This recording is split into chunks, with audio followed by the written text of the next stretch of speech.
Howdy, gang, and welcome once again to the Duct Tape Studios. I'm Jeff McAleer, your host here at the Gaming Gang channel. Thanks for joining me once again. Today, I am going to dive on in and take a first look at the upcoming Dungeons Dragons Bigby Presents Glory of the Giants from Wizards of the Coast. This 192-page hardcover is arriving in stores on August 15th. It's going to carry an MSRP of $59.95. All that said, let's swing on over to the other camera because here I've got Bigby Presents Glory of the Giants. Do want to mention, stay tuned because I'm going to tell you how you'll be able to win this limited edition copy of Bigby Presents Glory of the Giants. This is my copy. I'll be giving it away. So stay tuned. I'll tell you how you can get into the running. And then I'm going to announce the winner when I provide my review of Bigby Presents Glory of the Giants next week. All right. So want to mention the fine folks over at Wizards of the Coast were kind enough to provide me with this review copy. But neither I nor anyone else affiliated with the Gaming Gang has received any other sort of compensation for me to share this coverage with you. It's very important these days that you know that. We're also not going to look at each and every page, but I do want to give you a very good feel for what you're going to find inside Bigby Presents Glory of the Giants. I think from here on out, I'll just call this Glory of the Giants. So let's take a look at the back of the book. A Manual of Mammoth Marvels. The famous wizard Bigby unveils the secrets of the giants, presenting their history, myths, society, and realms in the worlds of Dungeons and Dragons. Players will find a wealth of giant-themed character options, a subclass for barbarians, two backgrounds related to giants and their runic magic, and feat options that evoke the strength and primal magic of the giants.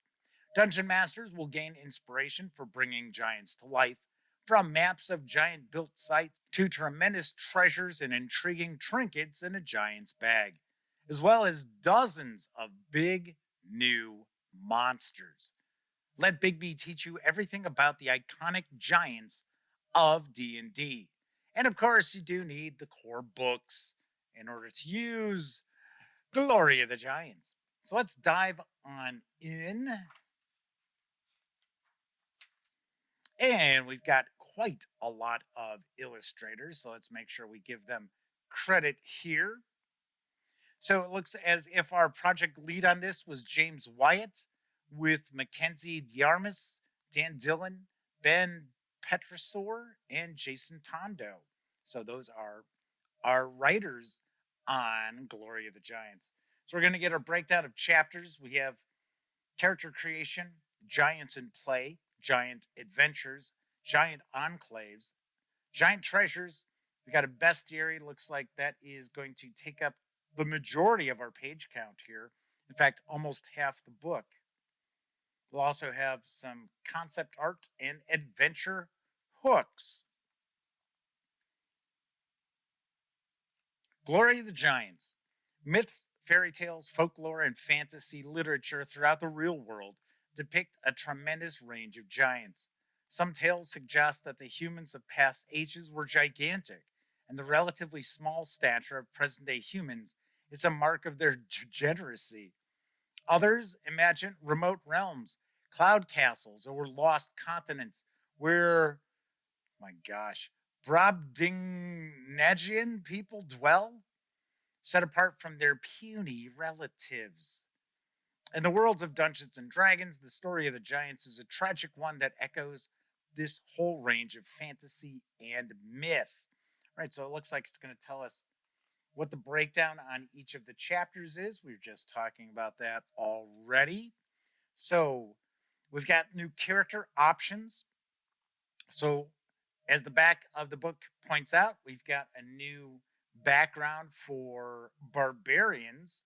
I wonder if it's like a giant hunter, giant slayer. Oh, Path of the Giant. Barbarians who walk the path of the giant draw strength from these same primal forces as giants. As they rage, These barbarians surge with elemental power and grow in size, taking on forms that evoke the glory of giants. And then we've got some powers as well. We have backgrounds, giant foundlings, birthplaces and hometowns, tall tales. Some folks are content to merely listen to stories of giants and other enormous peoples and creatures.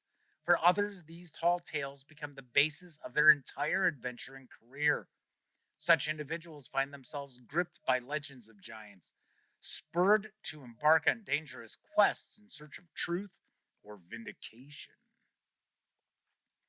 Giants in play. Oh, that's kind of cool artwork there. Intended for the dungeon master, this chapter explores key elements of giants' life and society. The ideas and tables included here should inspire you as you prepare to use giants in your D&D game. This material is divided into 5 main sections. Role-playing giants, the ordning. I'm not sure what the ordning is off the top of my head. It says it explores the relationships among and within different giant kinds, with a focus on the ordning's role in driving adventures, gods and religion, social structures, and then we have organizations. As described in the Monster Manual, the giants of many worlds organize themselves in a complex social ranking called the ordning. At the largest scale, the ordning establishes the relative positions of the 6 main kind of giants, with storm giants at the top, followed in order by cloud giants, fire giants, frost giants, and stone giants, with hill giants at the bottom. Oh, that's always kind of been the breakdown. On a smaller scale, every giant has a precise place within the larger framework of the ordning, and each kind of giant has a different way of assigning that place. Got some random tables there as well. Looks like we're getting into various different deities that the giants worship here.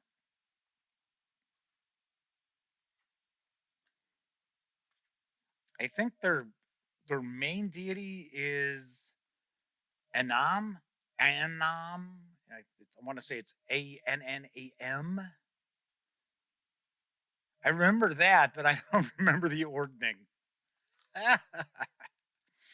Stewards of the Eternal Throne. Myths and histories include many explanations for the decline of giants' ancient empires and Enam's abandonment of his descendants. The stewards of the Eternal Throne posit the ancient giants failed in their responsibility to care for the lesser peoples of the worlds. Instead of tending the worlds Enam made and guiding their inhabitants toward greater wisdom and prosperity, the giants tried to rule the worlds, exploit their resources, and subjugate their peoples. For this sin, the stewards believe Enam cast down the giants' empires and turned his back on his children. Only by undoing that folly can giants return to their intended place in Enam's creation and regain his favor. At least that's what the stewards of the Eternal Throne believe. So we've got different encounters. Looks like we're in the adventures portion right now. Let's flip back a little bit. There we go. Giant adventures. This chapter intended once again for the dungeon master. It looks as if a great amount of this book is DM facing. It is not player facing. I kind of get the impression the only player facing chapter is that first where it's creating characters. So it says this chapter intended for the dungeon master is full of tables and inspiration you can use to build encounters, adventures, and entire worlds and campaigns that give giants a properly giant-sized role. The chapter has 3 parts. Encounters provides tools to help you build encounters involving giants and the creatures that frequently accompany them. Adventures includes adventure hooks and other tools you can use to craft an adventure involving giants and their worlds and campaigns. which helps you establish the role of giants in, yes, you guessed it, your game world and the place these mighty peoples, past or present, in the forefront of your campaign. Okay, so it looks like we've got quite a few different tables here for different encounters. This is the adventures section. Against the Giants, there you go. That is our famed D&D campaign with the various different giants. Dating way back. Giants of Myth. I always tell people my first purchase with Dungeons and Dragons as a kid was G1, Steading of the Hill Giant Chieftain. And I thought, oh, wow, this looks really cool. And I got it home. I opened it up and I was like, oh, so you need more stuff? I didn't have any of the books. I just picked up the module. So here we have Giant Enclaves. This chapter, once again, it's intended for the DM, presents giant enclaves, locations created by giants, controlled by them, or otherwise stemming from giants and their magic. Each section contains a map of the giant enclave, a description of the enclave's features and wondrous properties, and adventure ideas. So it looks like we're going to have a bunch of these. So we've got the Ashen Grotto. It says the Ashen Grotto is a burial ground for giants. The Forest Crystal. A great blue crystal juts from the moss of a forest glade and pulses with soft light. Gorlantor's Larder. In ages past, giants found a secluded valley surrounded by low hills. Blessed by nature deities or perhaps abundant energy with the elemental planes, the vale teems with game animals and produces an inexhaustible supply of delicious fruits and grains. Oh, that's why they call it a larder. Horizon's Edge is a demiplane refuge that drifts in the roiling fog of the deep ethereal plane. Contour's Hold is a small keep by giant standards that stands on a lonely rock bluff. The Singing Sands is a patch of glittering powdered crystal, melodically chimes as the desert wind blows it in small rolling dunes. The Singing Sands shine like diamonds in the harsh desert sun, soaking in light and heat as their lonely song echoes through the wastes. At night, the song goes quiet and the sands rise into a solid memory of the simple, giant created fort. Thundering Observatory. Then we get into giant treasures. So, giant bags, relics of giant realms. So there's different kinds of treasure like coins, gemstones, and art objects. Looks like we're going to get into some magic items like Delver's Claws and Harp of Gilded Plenty. This golden harp is sculpted in the image of the god Ilanius, depicted as a young cloud giant woman. When a creature comes within 5 feet of the harp, the instrument animates and is capable of speaking, singing, and playing by itself. So it can provide you with a stalwart song, feast of plenty, a soothing melody, and once again, it is sentient. So that's kind of cool. We've got our bestiary now. Across the multiverse, giants are shaped by ancient traditions and a powerful connection to the elemental planes. This chapter describes dozens of giants and related creatures for use in your game. For guidance on how to use a creature's stat block, consult the introduction to the Monster Manual. So we'll just take a look at some of these. So we've got the Cinder Hulk, which are distant descendants of fire giants who isolated themselves from the world and steeped themselves in the energy of the elemental planes. And of course, we've got our stat blocks and everything. Death giants. Long ago, a large band of cloud giants traveled to the Shadowfell in search of a way to preserve their collapsing empire. Desperate to save themselves and their way of life, they collectively made a bet with the Raven Queen, a mysterious god of death and memory who dwells on that plane. Accounts of that bet and its outcome vary. Some say the Raven Queen answered every riddle the giants posed until the giants collapsed from exhaustion, while others describe a series of increasingly improbable events favoring the Raven Queen in every wager. What is certain is the giants severely underestimated the Raven Queen. When they lost their wager, the Shadowfell became their home, and they have grudgingly served the Raven Queen ever since. So, got a few different death giants, it looks like. We've got the Dust Hulk, which are descended from enclaves of stone giants who lived in extreme environments isolated from others. Fenciers. Long ago, a band of frost giants led trolls in a campaign to win Enam's favor by conquering the outer plane of Isgard. The campaign's aspirations of conquest quickly failed, but the raiders discovered a key feature of Isgard's creatures slain on that plane returned to life the next dawn. Thus, the giants' incursion became a part of the eternal battle that rages across the plane. The trolls, whose fundamental nature was altered by constant regeneration and rebirth amid the energy of Isgard, slowly changed into entirely new creatures, the Fenseers. So we got different types of those. Looking at some different fire giants. Artwork looks really solid throughout this book. We've got Frost Giants, the Frost Giant Ice Shaper.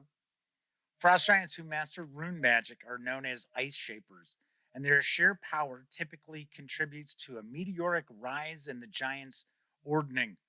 Many of them end up as Jarls, leading their communities, or as advisors to Jarls, often the true power behind the throne.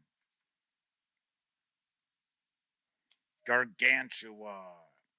From time to time, perhaps once a generation, under a particular configuration of stars and planets, or at the whim of some malicious god, a gargantua is born to giant parents. Though the child appears like any other of its kind, the creature's true nature manifests upon reaching adulthood. Its complexion turns purplish and horns sprout from its head. The gargantua grows rapidly, eventually towering over other giants at a height of 40 feet or more. So let's take a break real quick. I'm going to tell you how you can get into the running to win this copy of Bigby Presents Glory of the Giants. And it's going to be easy peasy. So it's got 3 steps, very similar to most of the contests I have for the giveaways. So you, first of all, have to be a subscriber to the channel. Number 2, hopefully, please give this video a thumbs up.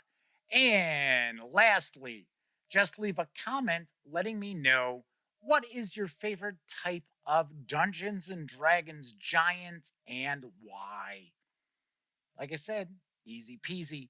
I will choose one lucky viewer, one lucky commenter, I guess I would say, subscriber, right? And I will reveal the winner during my review of Glory of the Giants, which should be in right about a week. So I do want to get my review of Glory of the Giants out there before it arrives in stores. All right, so there you go. That's how you can win. Next up, we got a giant tick. There it is. I'd say that's a giant tick, especially since it's on a giant. Ticks the size of boars have feasted on the blood of giants for countless ages. Though these parasites are painful nuisances to giants, they can be terrible threats to smaller folk, since a hungry tick will consume the blood of any creature it can catch. We also have a giant ox. I'm not sure where Paul Bunyan is in this, but at least there's Babe, the giant ox, the Mist Hulk, a Mud Hulk, different Hulks, a Rhyme Hulk,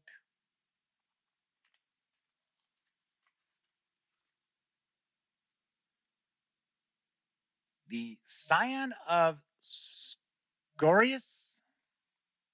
And come on, you know I'm always big on mispronouncing fictional people, places, and things. That's kind of my bag. So it looks like we have different scions here.